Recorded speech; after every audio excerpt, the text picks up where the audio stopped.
premiers Européens qui sont venus ont observé la fabrication de pirogues. Et à peu près tous ceux qui ont commenté dans leurs écrits ont une chose en commun, c'est que les pirogues étaient essentiellement brûlées de l'intérieur pour les vider. Oui, ben les braises finissent par s'éteindre. Donc, à un moment donné, on les enlève. Et puis là, il reste une couche de bois brûlé. Ouais. Le bois de la pirogue continue à brûler après, donc on le laisse refroidir. Les braises vont juste, dans le fond, l'alimenter. Et puis ensuite, on gratte. On gratte tout ce qui a été brûlé jusqu'à une couche de bois dur. Et puis ça varie. Au départ, c'était plus des 1 cm. Le dernier brûlis qu'on a fait, qui était le 6e, on en a enlevé un bon 2 cm. Okay. La différence, c'est qu'on avait laissé les tisons beaucoup plus longtemps. Donc, plus on laisse les tisons longtemps, plus ça brûle, plus on en enlève une grosse couche. C'est qu'on a trouvé une routine. On fait 4 brûlis par jour. Humainement, là, si on ne veut pas rusher trop.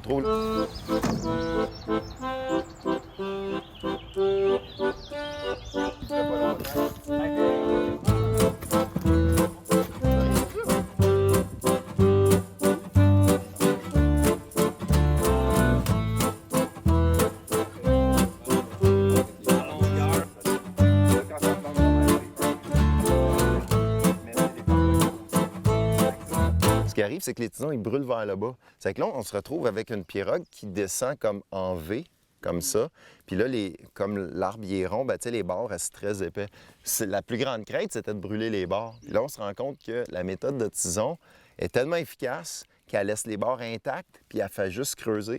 Donc, c'est ça l'étape de ciseaux qu'on fait au début de chaque journée, là, avec les ciseaux en andouillé, c'est d'amincir et de rétrécir les bords manuellement.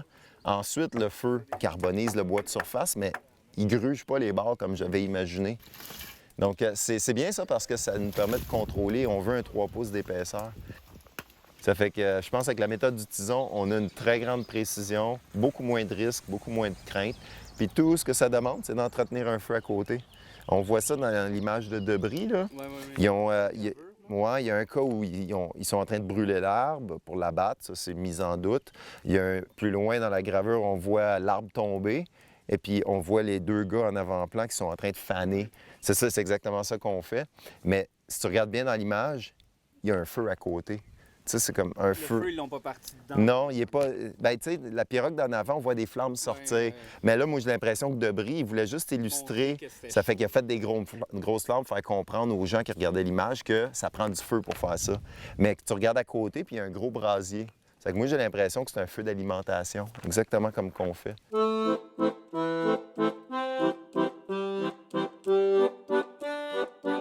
Mais il y a un détail qui me chicote, c'est la chaleur. Même s'il n'y a pas de flamme qui vient licher les bords pour les brûler, quand on va être rendu plus creux, ça devient comme un fourneau, ça, là.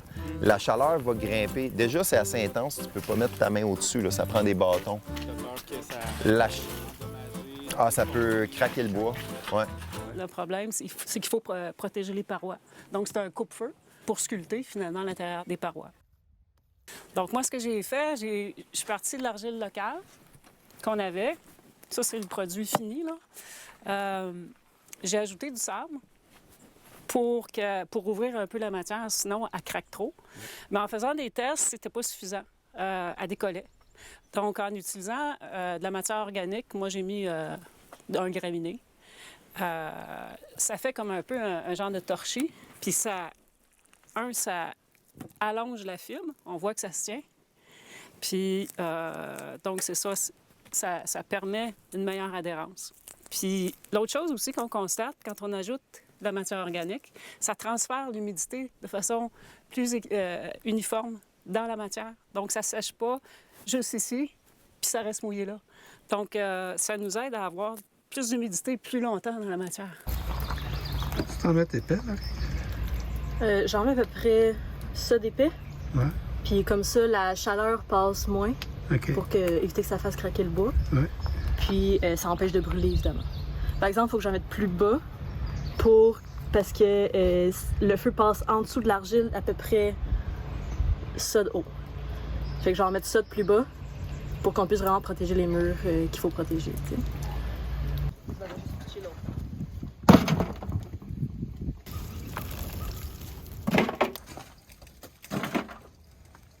Je pense, je suis pas sûr, un effet intéressant.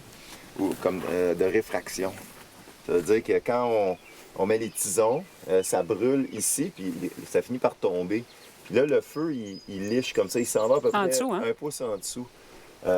Au début, je pensais que ça pourrait être dangereux, mais le feu, il va pas loin parce il va qu'ici, pas bien loin. ici on le sent que c'est.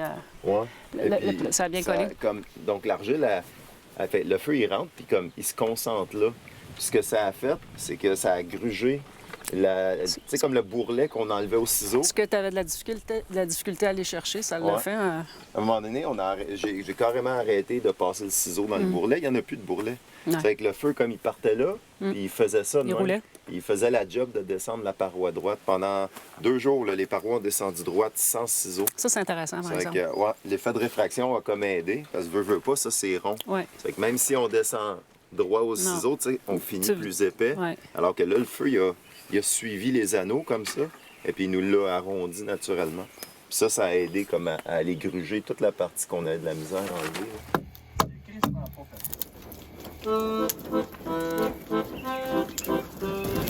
Là.